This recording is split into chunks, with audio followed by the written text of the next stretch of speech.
Welcome to the Tyler's Place podcast, a podcast by brothers, for brothers from the House of the Temple in Washington, D.C., brought to you by the Scottish Rite Supreme Council, Southern Jurisdiction, Mother Supreme Council of the world. I'm Maynard Edwards, 32nd degree KCCH. Thank you for joining us. Please check out our Scottish Rite Journal podcast.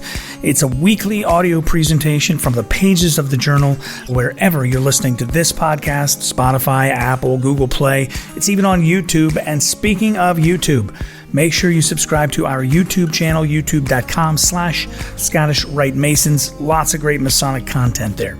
We do read all of our comments, so you can leave us a comment there on the YouTube page, even the crazy ones. And you can email us directly at podcast@scottishrite.org. Brother Austin Schifrin, he's a 33rd degree Mason from Tyrion Lodge, number 644 in the Valley of Pittsburgh in the Northern Masonic jurisdiction. He's written a book called More Light, Collected Writings 2017 to 2021. He sent me a copy, and I really enjoyed his approach to Masonic writing. So Austin is joining me now on the show to talk about the book. Austin, first, thank you for being here. And second, I wanted to ask you about how you put this book together, and this is what piqued my interest. This is not really a narrative, but it's a collection of your writings. And the reason I really enjoyed it is because this is a personal approach and personal meditations on a Masonic subject. And I'm a big believer in, working your thoughts out on the page. And I love that you did that.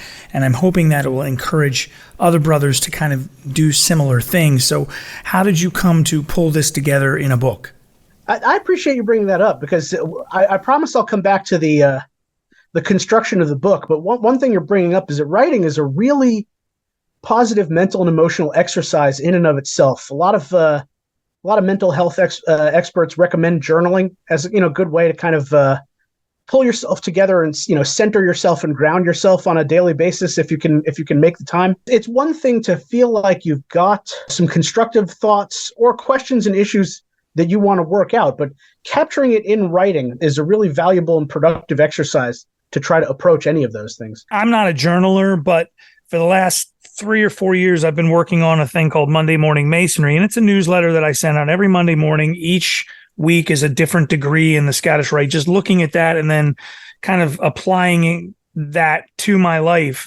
And it's been such a wonderful, helpful exercise, not only for myself, but for other people reading it.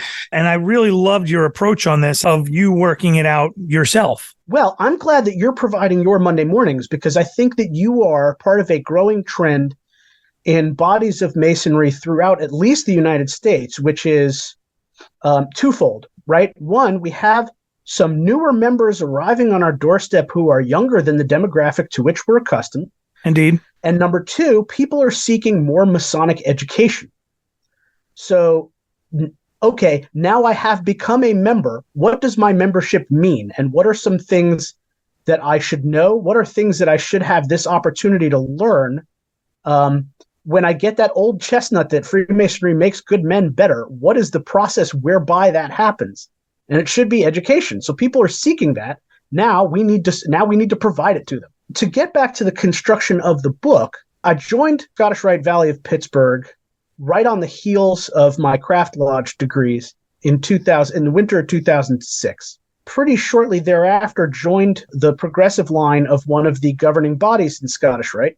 So, at least in our NMJ, we have Lodge of Perfection, we have Rose Croix, we have Princes of Jerusalem, and we have Consistory. So I joined up on the Princes of Jerusalem line, following in the footsteps of my first line signer. For those of us who are listening that are from the SJ, or Southern Jurisdiction, that would be similar to our Council of Kadosh. It'd be that set of degrees, the same set of degrees. Yes. So they're not 100% apples to apples translation, but it's pretty close. I have heard. I also know a couple of Pennsylvania fellows who have visited the Scottish Rite Valley in Guthrie, Oklahoma.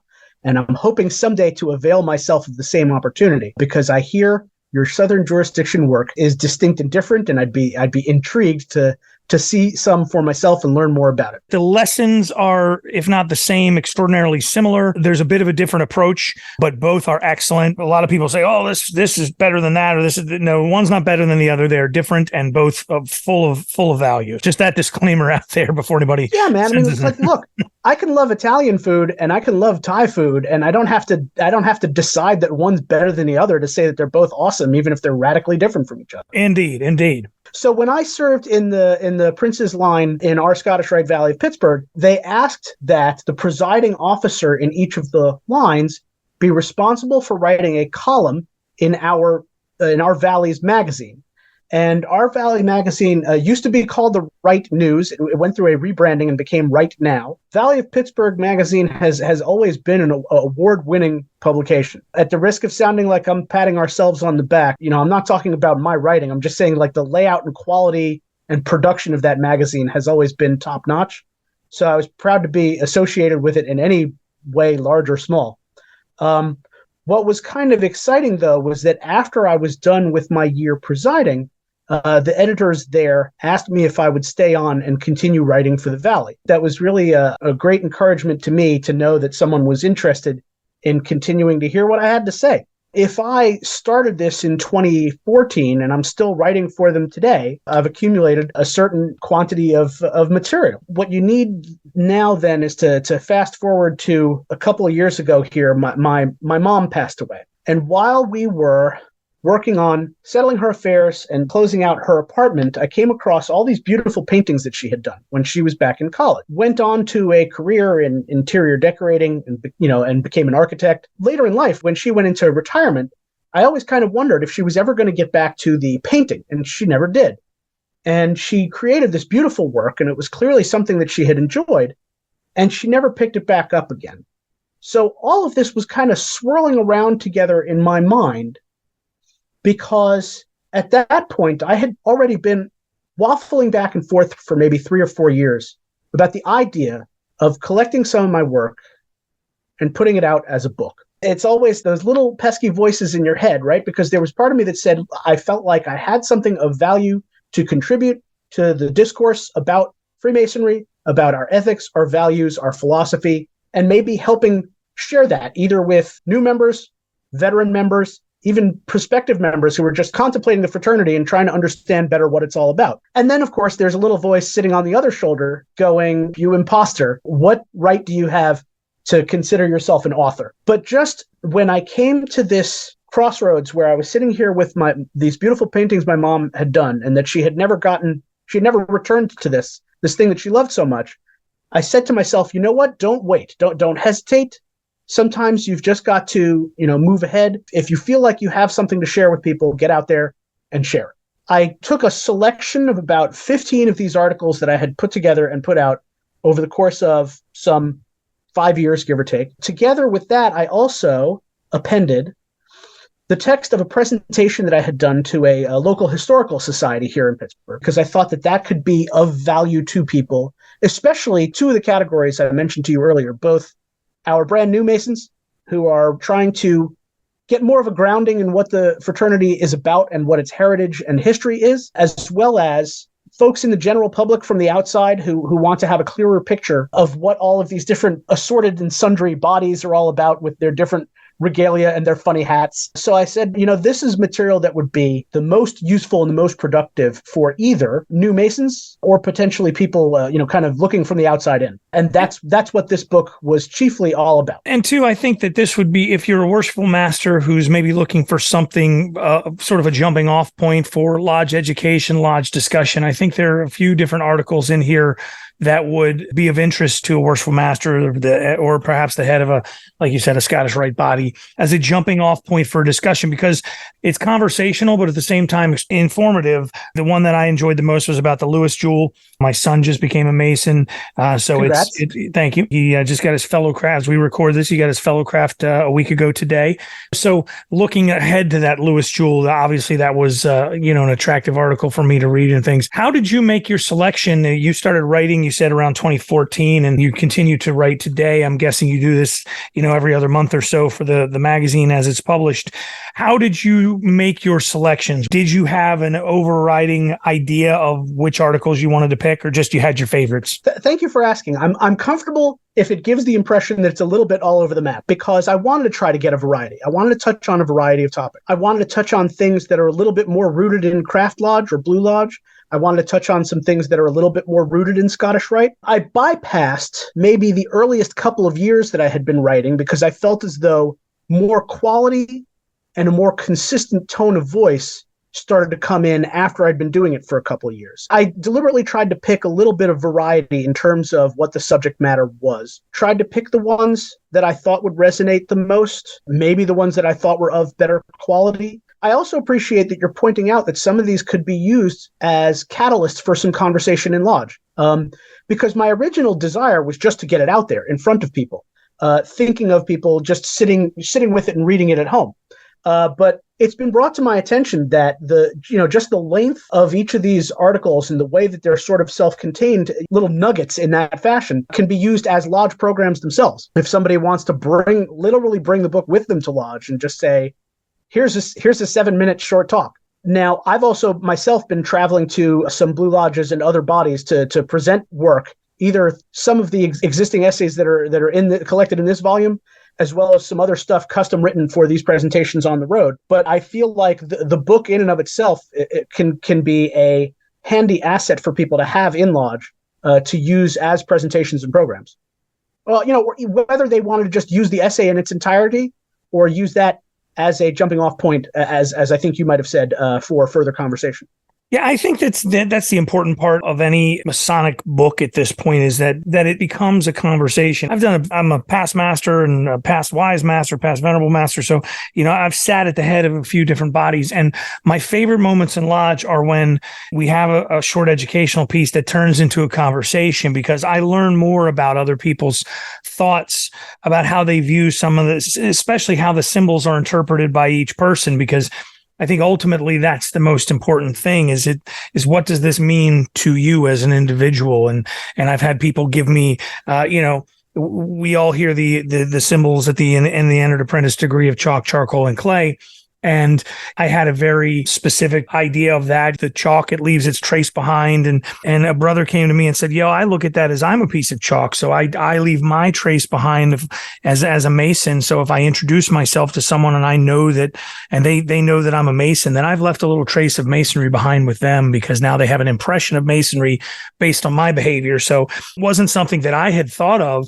Now it's something that I do think of quite often. So I love having those conversations. And I think this group of writings is a catalyst for that, as you said. Do you have one in here that is your favorite? Do you have pick your favorite child, I guess? Oh, that's a dangerous question for a parent, right? Right. But let's see. Depending on the day, I can answer it. Okay, I mean, I can narrow it down to like maybe 3. Right, give me your 3 then. So, what makes a traveling man? I went on a little bit of a flight of fancy on this one, right? Because I talked about what traveling can mean in a couple different senses of the word. That essay was just a little bit less literal and a little bit less down to earth and a little bit more of a flight of fancy. I had fun doing that, That was one. The next one that I'm thinking of, you'll notice I have the only topic that's repeated in here is about the Masonic value of tolerance and toleration. It's just personal to me. The notion that folks of different religions and creeds, it behooves us to find our common ground and learn to get along with each other and support each other is of utmost importance to me. So if I'm narrowing it down between the two of those, it might be beyond toleration. But surely both of those that I wrote about tolerance and the Masonic value of toleration are pretty important to me. That's very personal. But then also, there's one in here called Living in the Chamber of Reflection, which was talking about, the importance of mortality as a concept in Freemasonry. It was precipitated by, the unfortunate loss of several family members, just kind of put one in that frame of mind. But I actually expanded on that article and have a revision of it that's going to, appear in the next work that I'm putting out, that I did as a I already gave it as a presentation to the Virginia Research Lodge 1777. I was fortunate enough they invited me to present to their online gathering. So yeah, I think those are some of the ones that kind of are my favorites, kind of the ones that are key to me, You became a Mason in 2006, and if you don't mind my asking, how old a man are you now? 47, sneaking up rapidly on 48. In 2006, you and I are about the same age, so you were just crossing that 30 mark, or just about, right? What called you to Freemasonry at age 31? What is it that made you knock on that lodge door at that age? I'm going to apologize in advance for boring any of my good friends who are kind enough to listen to this podcast and have heard me tell this story more than once. I appreciate your support, and forgive me for telling the story again. Having said that, we can backtrack to my high school career, where I was in some conversations with my grandfather, who was kind of my intellectual hero. I knew he had been a Freemason. I knew this in part because of his extensive library of texts, both medical and esoteric, some of which are in my possession now. And I had become curious about this organization, and I said, well, at least I know somebody I can ask, because my grandfather was a member, but he had never discussed it very broadly on his own initiative. So I said to him, I'm curious about this organization. It's my understanding you were a member. Can you tell me something about it? And he said, well, listen, Freemasonry foremost is a fraternity. You're about to go away to college.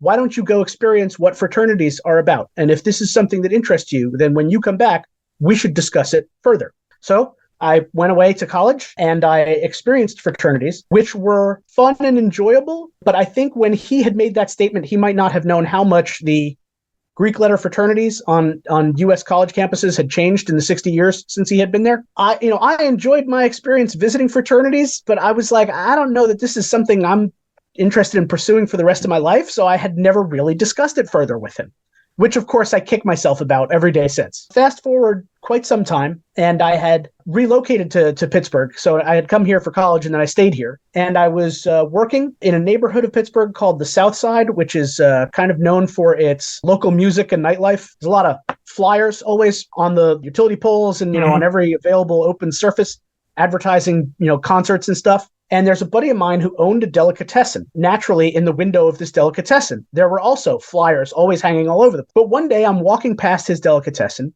and I see an unusual flyer. And it says, come out to this social event and meet us. Eat hoagies and watch the Pro Bowl football game and shoot some pool. And it's sponsored by, and I see the logos of a couple of different Masonic organizations. And I was like, well, that's unusual. So I go into the deli and I see my friend Eric, who owns the place. And I said to him, what is this flyer about in your window? And he says, oh, I'm glad you asked. I've been a member of the Freemasons for 5 years. It's something that I really enjoy and I'm very active in. And we're holding a social for people to get to meet us and get to know us. So I told him this story about my grandfather and how I had this fear that maybe in my conversation with him, something had gotten lost in translation. So Eric says, why don't you come out to this event, meet the guys, and if it's something that you enjoy, maybe we should talk about it some more. So I went out to this event not really knowing what to expect. I was like, is it going to be, shady dealings in a back room, with the big cigars? And is it going to be like the, this was later on, I guess, right? The stonecutters from Sure. The 60s, like, and I get there and it was just a nice bunch of guys. It was a wide variety of people. It was people who were attorneys and college professors and people who fixed utility lines and repaired appliances. And I was like, oh, it's just good people. So afterwards, I said to my friend Eric, yeah, I feel like this is something I'd actually like to be a part of. And that's how it all happened. Your book is dedicated to your grandfather. Is it the same grandfather? That's the fella, Nathan D. Novick. That's great. I was able to send off an email to the Grand Lodge of New York, and they got me back his Masonic record. My grandfather, Nathan Novick, was a member of Metropolis Lodge, number 1059 in New York, initiated October 27 in 1943, passed in December 8 of 1943, and raised February 23rd of 1944. It's kind of exciting, even if I knew that it was the case, to see it in black and white. It made me feel good. Oh, and I have his ring. Oh, wow. That's awesome. Yeah. My mother lodge, my grandfather was not a Mason, but my great uncle was a Mason. And I did not know it until years and years later. My mother always said, well, he belonged to some lodge, but I don't think it was your lodge. And I became the secretary when I was done being master. I was going through some things and I saw a name, and it's a commonplace name. His name is George Hanna, which is, there's probably a couple dozen of those in the world, at least at any given time. And I happened to look, and it was actually my great uncle, who I have a lot of fond memories of. And he passed when I was only about 6 or 7. So, and when my son was initiated a couple of weeks ago, I got his actual petition out with his actual signature on it. I said, this is your family history here. So those things are huge. Just to have it in your hand and know those dates, it does have a real impact. It's even wilder that you found it yourself. That's cool. That was just dumb luck. I've really enjoyed the book. It's more light, collected Masonic writings, 2017, 2021. And the guys that are listening, it's a book that, first of all, it's sometimes Masonic books can be a little bit difficult to get through. They can be, they take a little bit of time to noodle your way through, especially some of the older ones. This one is very modern. Your writing style is easy to understand and still thoughtful. So I enjoyed that. And it's one where you can sit down at the end of the day, read a little bit, and then, pick it up again in another week or two and read another article. And I enjoy that because we've got kids. We're all busy. We're running the soccer practice. Yourself and myself, we've got 15 different Masonic meetings to go to in any given month. So having time to read, I might not have time for a full novel or to, engross myself in something that's going to take several days to get through. But this, you can sit down, read one of these in an evening and have a discussion with your brothers about it. So I really enjoyed that about it. And it's author Austin Schifrin. Any final thoughts you want to share before we wrap up here, brother? Yeah, maybe I appreciate that you also brought up that it's, the essays part of it, at least the articles part of it is written in these short digestible chunks. What it also tends to lend itself to, right, is, obviously you can't read while you're driving yourself, right? But if you're a guy who commutes by bus or by train, and you wanted to pick one of these up, like in the short hop between point A and point B, you could polish off probably more than one essay, but you don't feel like you're being interrupted in the course of a longer intellectual thread going on. Something you could even pick up, like on a lunch break from work and read one or two essays. Absolutely. And feel like you had gotten the entire freestanding essay. We need to mention where to get the book. We got where can people get the book? That's a very important. I promise I was right about to get around to that. So the good news is, it can be found on Amazon. It can be found on Barnes & Noble. You can get it as an ebook for Kindle. You can get it for that other model called Kobo. You can even get it in the Google Play Store if you want to download it to like one of those phones that's more Google compatible. You can get it, on Apple iBooks. You can get it for your iPhone. And we'll include links. We'll include links to that in the description of the podcast. So if you're listening right now, you're driving or something like that, don't sweat it. When you get to where you're going, the link will be in the description of the podcast, no matter where you're listening. It's been pretty exciting so far because it's been sales not just in the U.S., but I'm seeing, because you keep track of your own statistics, I've been seeing sales in Italy, in England, it's that's awesome. Elsewhere in the UK also, not to single out England. It's been very exciting. Excellent.